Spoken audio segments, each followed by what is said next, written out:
Stand by for action.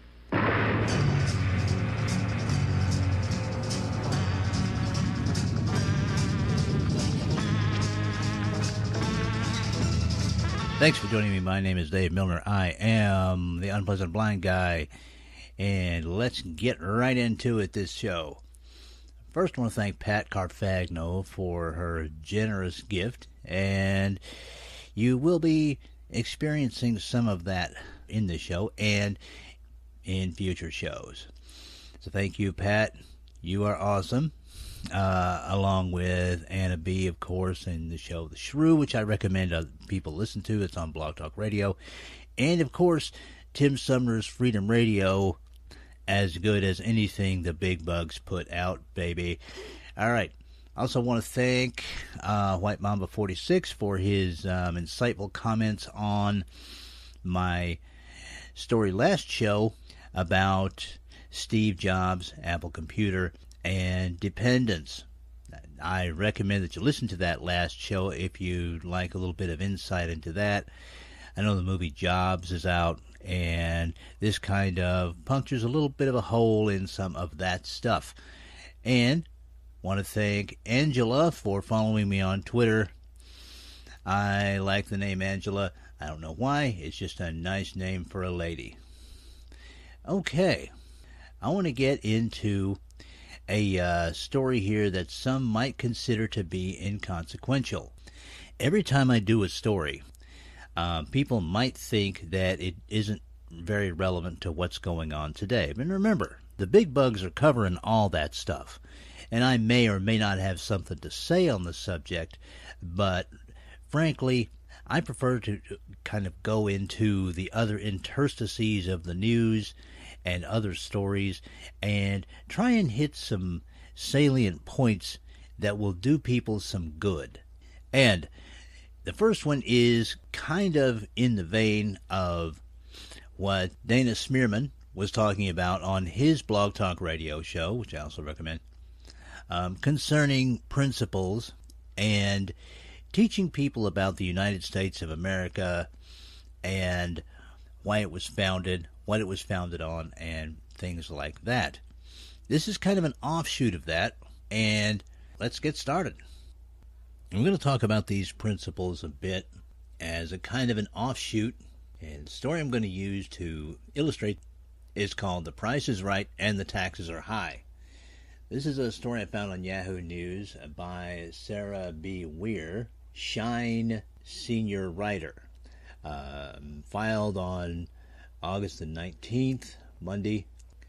There's no such thing as a free lunch or an all-expense-paid trip to Acapulco. That's what The Price is Right contestant Andrea Schwartz found out when she scored $33,000 worth of prizes, including a shiny red Mazda 2 compact car, a pool table, a shuffleboard table, and did that all on the popular television game show. By the way, I call it Mazda. I know other people call it Mazda, but that's just my personal quirk. All right, Schwartz told Yahoo Shine contestants won't quite know what hit them if they make it on the show. It's a whirlwind. They kind of shove you around, and then you are suddenly in the parking lot saying, "I just played Pinko."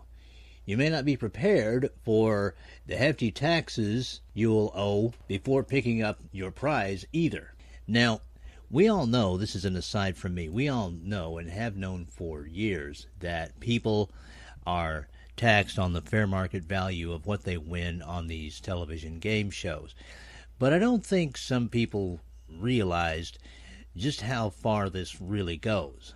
Yeah, you don't just drive off the back of the lot with the car like I thought the entire time I was growing up, Schwartz said in a recent interview with the AV Club. After the show, you fill out some paperwork and basically sign your life away. You say that you're going to pay the taxes on it. If you win in California, you have to actually pay the California state income tax ahead of time. Uncle Sam will want his cut as well, and if the prize is big enough, it could even bump you into a higher tax bracket, further chipping away at your win. While it's not news that people pay taxes on winnings, there are a couple of reasons it can be more jarring on The Price is Right. You aren't guaranteed to be a contestant. You're sitting in the audience 1 minute, and then the next you're playing for the showcase. Plus, the show awards trips and products that you may not be interested in. That $5,000 barbecue, you don't need it and might not pay as much for it on the open market if you did. But you're still on the hook for taxes on the full retail value. Schwartz's car was shipped from Los Angeles to a dealer near her home in Reno, Nevada. Before she could claim it, she had to pay $2,500 in taxes. Luckily, she had won $1,200 in cash playing the show's Pinko game. I just love that. Love that name. And also had some money in savings. But not all contestants have the resources to even collect their winnings. I think a lot of people don't understand what they're getting themselves into. They're just like, oh my God, I'm going to win a bunch of stuff. And then they're going to have to forfeit their prizes because they can't afford to pay the taxes on them, she said. Yahoo Shine could not reach the program for comment. Ooh, big surprise. That's from me, by the way. Another former winner explained in Aurora's blog that if you win a car, you'll get a call to retrieve it sometime during the 90-day period after your show airs. You only have 10 days to pick it up, and the dealer could be as far away as 150 miles from your home address. If you can't arrange the paperwork, tax payment, and pickup within that time, you will forfeit your booty. And let's face it, nobody likes to forfeit the booty. As for Schwartz's other prizes, the pool table and shuffleboard table were worth an estimated $14,000, but Schwartz sold them for $4,500 on Craigslist because they are too big to fit into her small apartment. I took a bite on that one, she said, because the game show will only deliver to the winner's home address. If a prize, say the ever-popular bedroom set, is too large, the winner will have to pay for shipping to an alternate location. Schwartz was fortunate that the vendor agreed to store the items for the couple of months it took her to unload them. And yes, that does sound like she was very fortunate. That was not required, I'm sure. Wondering why Schwartz and other contestants don't take the cash value instead of the prizes? There is no cash value option, explained Aurora's blog. They make it super clear in all of the paperwork. You take exactly what you won, or you take nothing. Now, this is an aside from me. I'm guessing that this is because these products are provided to these game shows from companies as a sort of advertising, say a Sears Kenmore washer and dryer. What's Sears going to do with a Kenmore washer and dryer that's been shipped to a TV studio, uncrated, and that sort of thing? They've already taken a loss at that point. So they've got to give the bloody things away because the company itself is out a washer and dryer. They're not going to provide an option for cash when their books are already being balanced by getting rid of product for advertising. And what about that trip to sunny Acapulco? The tickets are non-transferable, so there is no way to sell it.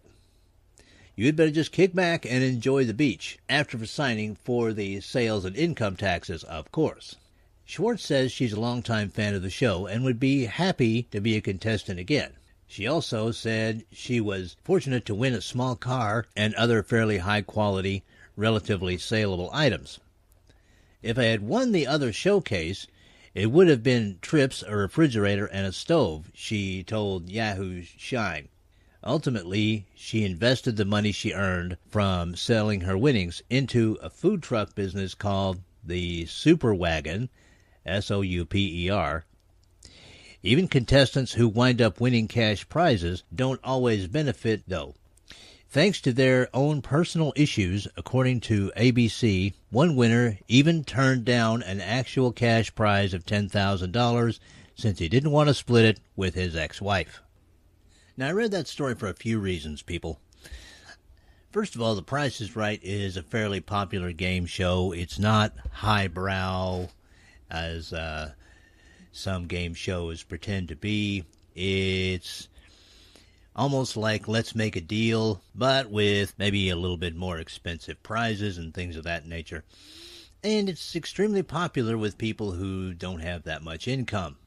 A big reason I wanted to talk about it in particular was because it's a great example of the reality versus what you see in the media. Now, one of the things that you see, if you look at the credits at the end of these shows, is very quickly one that says that winners are responsible for all applicable taxes, fees, blah, blah, blah, blah, blah. But that rushes by pretty darn fast when they do the credits. So, legally speaking, these game shows are on a sound footing. But, once again, we're talking about the media here, and the impression, as Ms. Schwartz pointed out, was that you win your prizes and, hey, bring a truck so that you can haul the things home right now. And if you win a car, well, hopefully you can bring a friend and they can drive your old clunker home while you drive home the brand new Fiat or whatever the heck you won. The media is very good at glitz and glamour and constructing dreams for people, but you always have to be watchful and you always have to be careful because there's a reality behind those dreams.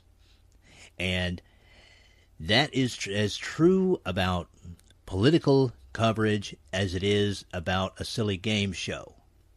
There's always the reality behind the glitz. Ask questions. Ask what motivates your news source. Ask where their money comes from. Ask who they give more attention to, positive and negative. Never be taken in by the flashiness. Always ask questions. Personally, I think this fits in very well with Dana's desire that people talk about basic principles and what motivates us as Americans. And especially today, with so much government control over our media, we have to be darn sure that we ask the right questions and look beyond the pretty faces and the flashy graphics. All right, now I want to take a look at a lady who is anything but flashy and fake. It's the show's Awesome American, and that is Ida Gonzalez. And the story that I'm reading about her is called A Mother's Journey to Light. Now, Ida Gonzalez is a strong mother. Her son was killed serving the U.S. Army in Baghdad, Iraq, in August of 2008. Since his death, Ida's life has taken on a new purpose, empowering others. Ida founded Butterfly Circle of Friends, a nonprofit in her hometown of Spotswood, New Jersey, to help those in need in the local community and worldwide. Her biggest goal is to help families who have also lost children to find hope and healing in their life. August the 28th marks the 4-year anniversary of Michael's death, so this story is from last year, and the story ends with, "Remember to honor the heroes of past and present," and I couldn't agree more. Now, I'm going to post this story and the previous one up on UBG Contact on Twitter. And you should really take a look at this story because it does include a very nice YouTube video of Ida speaking about her experiences, about the Butterfly Circle of Friends, and her hopes for the organization.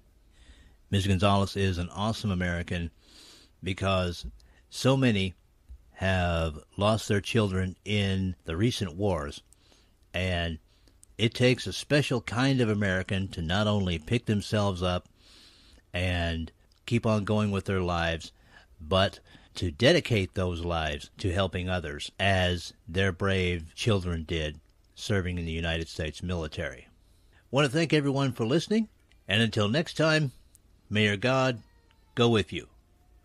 Goodbye.